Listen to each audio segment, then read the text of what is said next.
responsible position in the fireside chat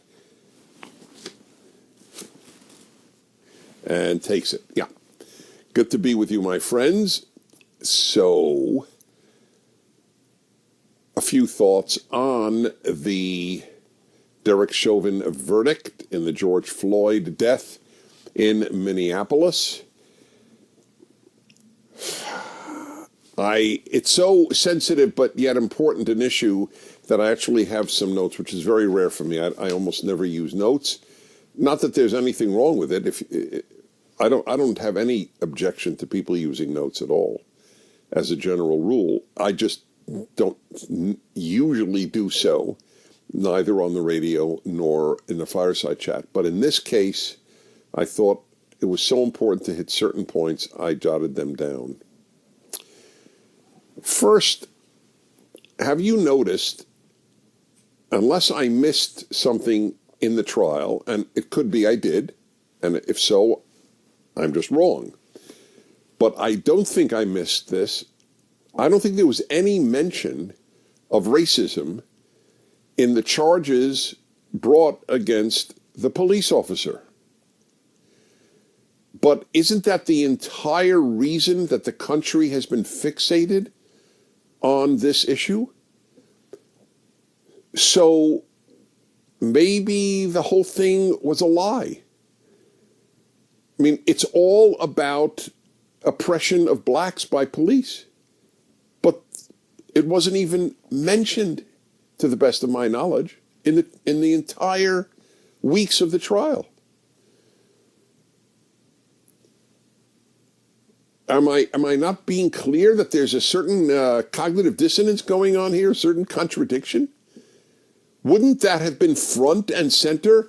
Members of the jury, we have a racist police officer who, seeing a black suspect, had no regard for his life.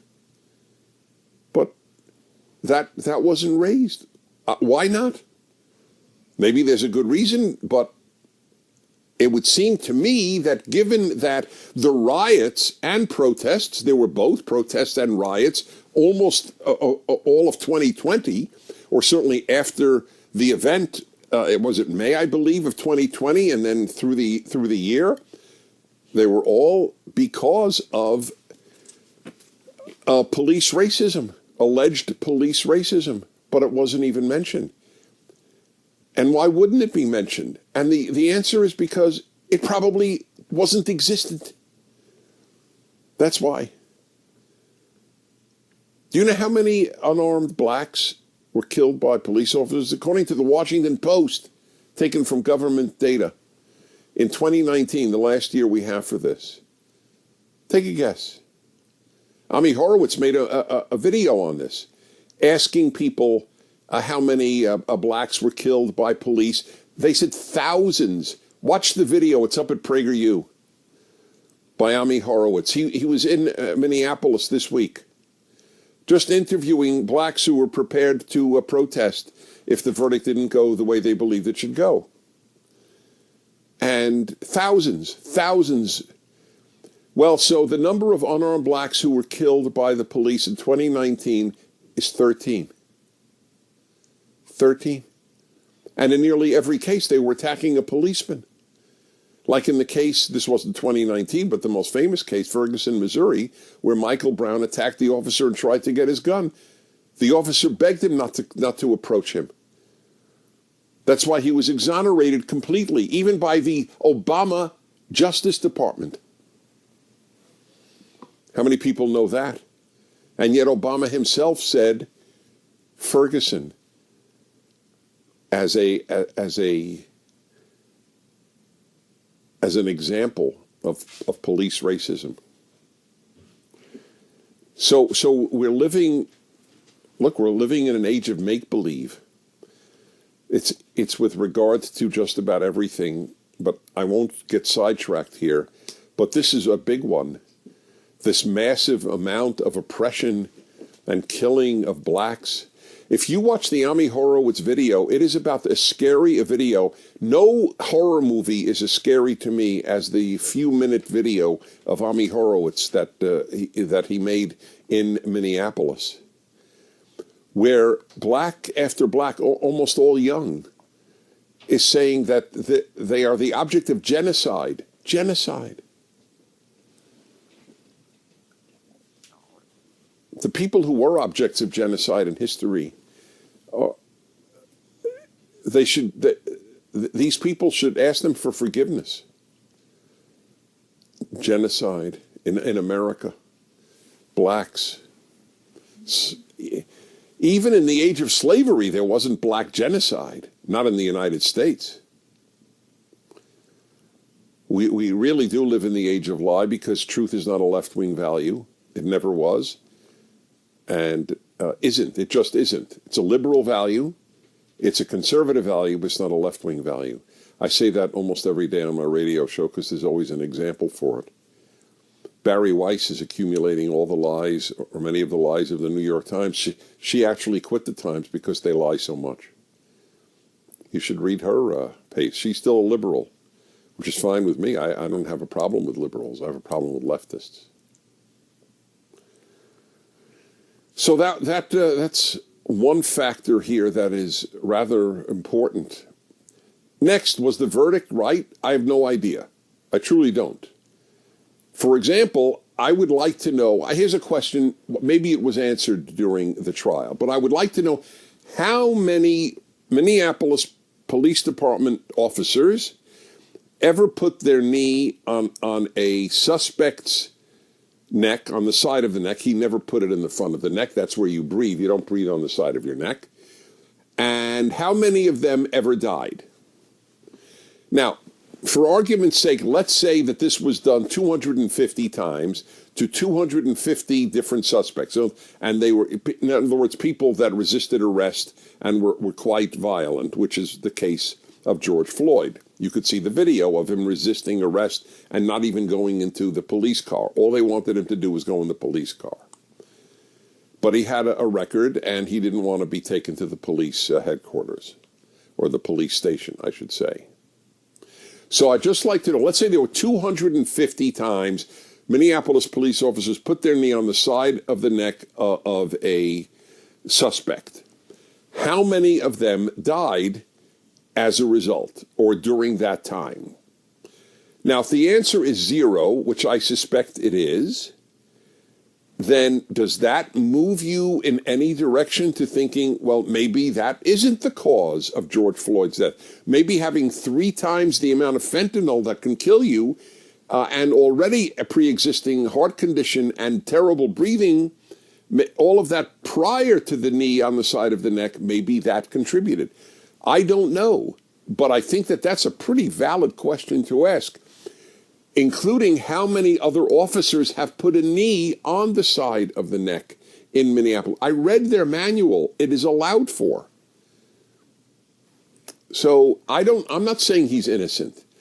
I frankly don't understand why he kept his knee on when he saw that there was almost no breathing. I think that there are very legitimate questions to ask about the officer's conduct. My point is not a defense of the officer. My point is a defense of the truth. Did it kill him is not the same as why didn't he stop him from dying. They're not the same questions, but they are important questions. Next, I got a call on my radio show from a police officer in Albany, New York. And he said, Dennis, you were exactly right. What is going to happen is fewer and fewer police will do anything with regard to apprehending black suspects. They have everything to lose and nothing to gain except protecting black communities and others from black suspects. But if you were a police officer, wouldn't you do everything now possible to avoid any confrontation with a black suspect? But if that happens, what happens? I'll tell you what happens. Far more blacks die because that's who most black criminals are hurting. Blacks. However, I will say something that sounds dramatic. It is dramatic, to be honest, but I believe completely. The left doesn't care about black lives. They care about using blacks to gain power, just as communists used workers to gain power. That is the oldest left-wing tactic. They speak on behalf of a community that they don't give a damn about in order to gain power. Have they done anything for blacks? Are all the cities run by Democrats, by people on the left? Have they helped blacks at all in the last half century? Okay, it's a rhetorical question. We all know the answer. But if I were a policeman and I thought of my kids and my wife and my life and my livelihood and my name and my reputation, would I do what is right, or would I do everything possible to avoid confrontation with a black suspect? Does this matter? Yes, it does matter.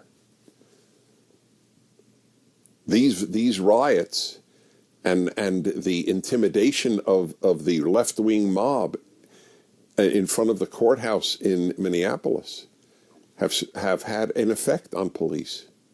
It's already had an effect just in the last year. Violent crime, that is murder, has increased dramatically in virtually every major metropolitan area in the United States. Why? Because the police are pulling back. Remember, everything the left touches, it ruins. There is no exception, whether it's police or colleges or high schools or elementary schools or Major League Baseball or the NBA or late night comedy or music or art or Christianity or Judaism. Everything the left touches, it ruins. There is no exception. And I've spent my life studying the left. There is no exception. It's an amazing thing. Not true about liberals. Liberals have done a lot of good. The left has only done damage. And now this is another example. People are dying because of the left and the riots and the acceptance of the riots by left-wing mayors and governors. Let's see, what else would we... Yep, I think that's those are the points that I wanted to make. Oh, one more big macro point. The very fact that this is the central news item in America and has been for nearly a year shows you the ability of the media to make an issue out of whatever they want to make an issue. Right? How come we don't even know the name of the officer who shot to death the white woman entering the Capitol? She was unarmed. Not only are there no charges brought against that officer, we don't even know the officer's name. Why is that? Because she was white and she was on the right. Her life really doesn't mean anything. America is preoccupied with what the left wants it to be preoccupied with. That is the way it works. Okay, let's go to your video question. Let's see if I pressed the right. Okay, look what happened. Let me see if I can do it. I did it, and now. Hi, my name is Olivia. I'm 23 years old, and I am from Los Angeles, California. I have a question for Dennis regarding climate change. So with this progressive distortion of what conservatives are, especially in regards to climate change, we are painted as haters of the environment. I'm wondering, because the left is choosing alarmist tactics and failing to consider evidence and facts at all costs, how will we ever go about having a balanced conversation about climate change, and what are good ways to move forward? All right. That, Olivia, is what they used to call the $64,000 question. I have wanted to have dialogue with people on the left all of my radio career. And 99% of those invited never come on the show, even though every time anyone on the left ever invited me or any conservative, we run to go on their shows. They are afraid to come on our shows. Tell me one black leader on the left who is prepared to debate Larry Elder on race. Maybe there's one. I don't know if there is even one. Maybe there is. And tell me a Jewish leftist who would debate me. Would Tom Friedman or Paul Krugman at the New York Times? I've offered $10,000 to their favorite medical charity just to have a public forum. And we don't even get responses. They don't debate for good reason. They lose. They always lose. And they always lose for a lot of reasons. Not because they're not bright. Some of them are very bright. They lose because we know all of their arguments and they know none of ours. Remember, we, who are not on the left, we read those on the left. We watch them on TV. We watch them in movies. We listen to them when they teach us. We have studied under them. They're all over the place. You can't avoid them. You'd have to live in an Amish town and be Amish perhaps to avoid them. We know what they think, but they don't know what we think. So they don't know our arguments. I debated, it was a rare time, I debated a guy on the left at a San Francisco synagogue a number of years ago. And it's on YouTube, I think. You'd have to check. And I'm very, very mellow in debate. I don't try to humiliate my opponent or insult in any way. And even so, it was clear that I won that debate. And I do believe, somebody did tell me, I think YouTube did pull it down because a guy on the left lost the debate. I really have to check if it's still up. So, Olivia, they don't want to debate you. All they want to do is smear you. Please, all of you know that is the only tactic of the left. You're anti-science if you don't agree with them that the world is coming to an end in 12 years. You know how many 12-year periods I've already lived through where the world was supposed to come to an end? It began with Al Gore in 1990. So we had until 2002. World didn't come to an end, didn't even come close. We had another 12 years. 2014. Now we have another 12 years, 2026. And they just keep doing it. It reminds me, I made up a joke. Very rare that I've made up a joke. Here's a joke. Actually, it's one of two riddles I've made up. So, what do you call a religious person who says the earth is coming to an end? Call him a religious fanatic. Right? What do you call a secular person who says the earth is coming to an end? An environmentalist. How's that? That's good. Yeah, it's one of the two riddles I made up. You want to know the other one? Mm-hmm. What do you call a happy American black? Answer, a Republican. It's a good one because it's true. It's true for almost anybody. I mean, but I thought that it was particularly fitting there. So they don't debate; they smear. You're anti-science if you don't agree with them. You're always anti-something, or you're anti-woman if you don't. You're misogynist if you don't agree on abortion, or you're let's see, what else? Of course, you're racist if you don't agree with them on almost anything. Right? That's what they do, Olivia. They don't debate; they smear. Did you want to show me something? Oh, yes. So this is something we have up at PragerU. Oh, yeah. So we put up, PragerU sent out a tweet. Or a Facebook post. A Facebook post, actually? Okay. So Facebook post. Over the past 2,000 years, the globe has seen the Roman warm period, the cooler dark ages, the medieval warm period, the little ice age, and a gradual 300-year warming. Of course, the climate is changing. It always has. It always will. Okay, not exactly a radical post, I must say. And Facebook sent PragerU a notice, partly false. Well, if it's partly false, it's partly true. Right. They ought to put partly true. Their answer, fact check from science, feedback. Current climate warming is rapid and occurring on a gradual scale, on a global scale, unlike past periods of regional climate fluctuations. So therefore we were warned by Facebook. What did we have to take it down or just warned? We're warned if we have too many of these. Too many of these, yeah. In other words, if you differ, listen to this. Steve Cortez, who did a PragerU video on the Charlottesville lie, he's a great reporter. He was with CNN till they let him go. And Steve Cortez put up a tweet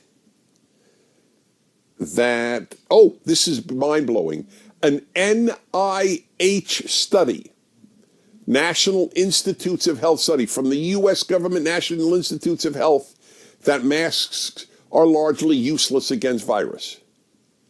Because the virus molecules or whatever particles are smaller than the mask blocks.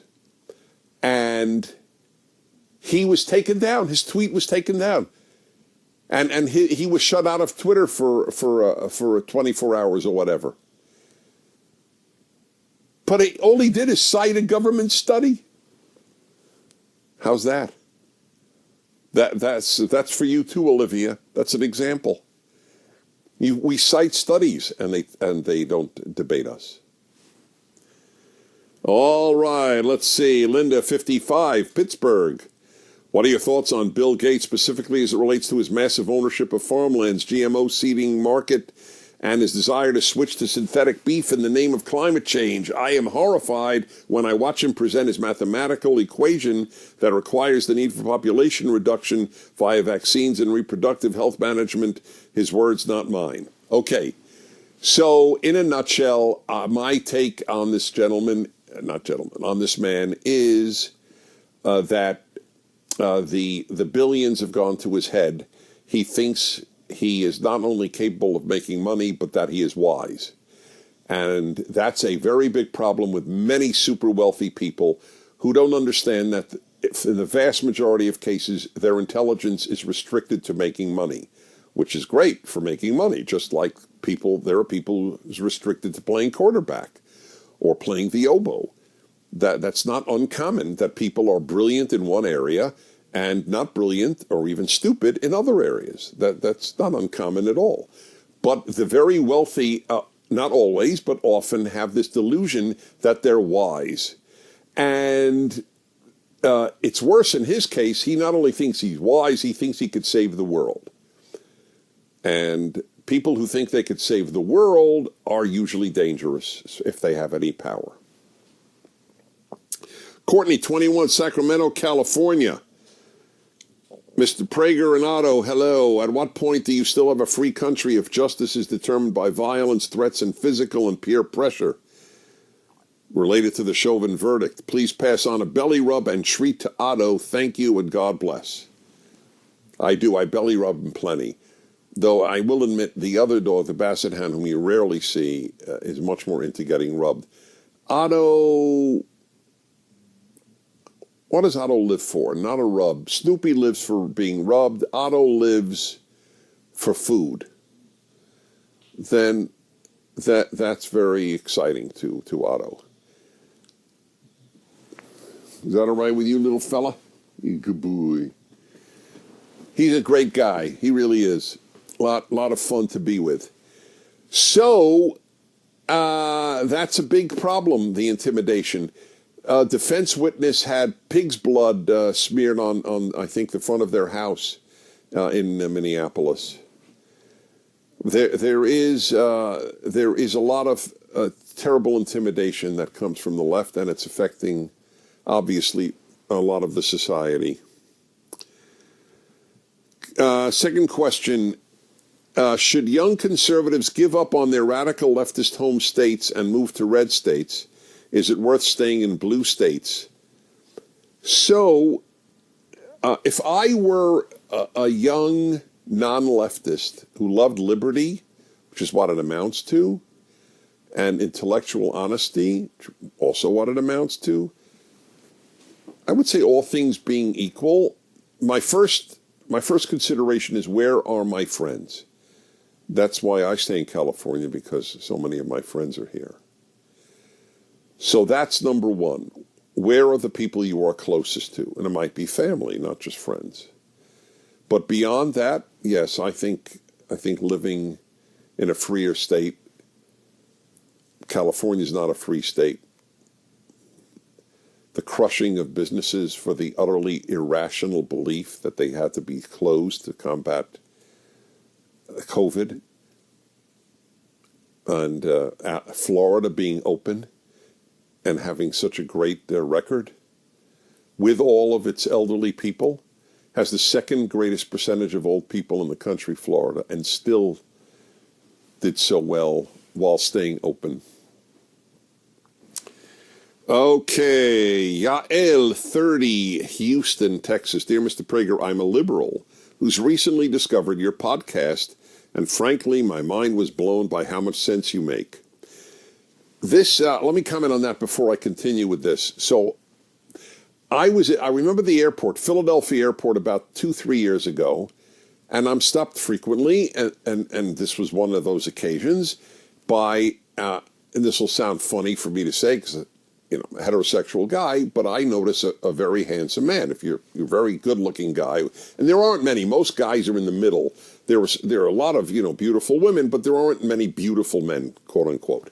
But he was a very strikingly good-looking guy, very tall as well. And anyway, he stops me. He's about 28 years old, and I love your stuff. I live in Norway. I'm Norwegian, and I go, wow. That's great. And I said, so are you a conservative? Because how many Norwegian conservatives are you going to meet, let alone in Philadelphia? I mean, I'm not in Oslo here. And he goes, I don't know if I'm conservative. I just know what's logical. And I said, okay, then you're conservative. All of our positions, like this Yael is saying, it's all common sense. If you follow common sense, you are conservative. As you move left, you don't follow common sense, you follow doctrine. Just like medieval religion, common sense is irrelevant, doctrine is everything.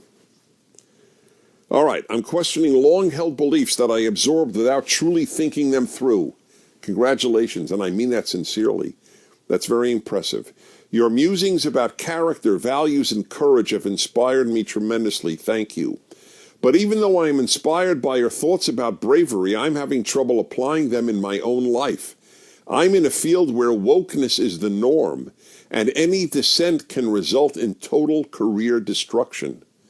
Keeping quiet about these things is starting to affect my self-respect. How can I be brave when being so could completely ruin the career I've worked so hard to build?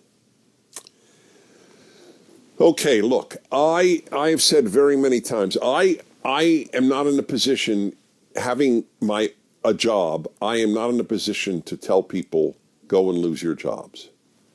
I just feel morally wrong in doing so. However, I can say this. The longer one stays in the closet, the more it eats you up. Gays stayed in the closet until, I'd say 40 years ago or so. And it's a pretty bad place to be. The only people in the closet now are conservatives. Certainly not gays, and certainly not any other group. It's really just conservatives. And they can, just like with gays, but even worse, gays wouldn't lose their job necessarily, but in this case you could lose your job. You have to determine what price are you prepared to pay to keep the job. By the way, you may not lose the job. You don't know that. And it depends how you come out of the closet. If you come out like a raging bull is one thing. If you come out very sophisticatedly, And calmly, that might help too. I don't know. I just don't know. But I, for one, I could not stay in the closet. It would eat me up. I think it would affect your health. I do. I believe it affects your health ultimately. And I know having written a book on happiness and doing a happiness hour every week on the radio since 1999, I know that it eats away at one's happiness. I have friends who have or people I know, not just friends, people I know. I know a lot of people because I'm a public figure. And they have come out of the closet. And they have not lost their jobs. They have lost friends. Not all their friends, but they have lost friends. That's correct. But probably good thing that they lost these friends. They didn't realize till now how little they share about most important issues. So I would say you should come out of the closet, but if there's no question you will lose your livelihood and not be able to make money elsewhere, it's not for me to tell you to make such a sacrifice. But less than that, I think it's worth it. You will like yourself more. You will respect yourself more. You will sleep better. Those are not little things. You'll also meet kindred spirits, which is the biggest reward of all. Because when you come out of the closet, not only do people who hate your guts see you, but people who share your values see you. That's a big reward. We're good? That's an important thing to end on. Yes. Okay, everybody. Share these fireside chats. A lot of important stuff, I think, that's said in them. Thank you for being with me, and Otto and I will see you next week. Thank you for watching this video. To keep PragerU videos free, please consider making a tax-deductible donation.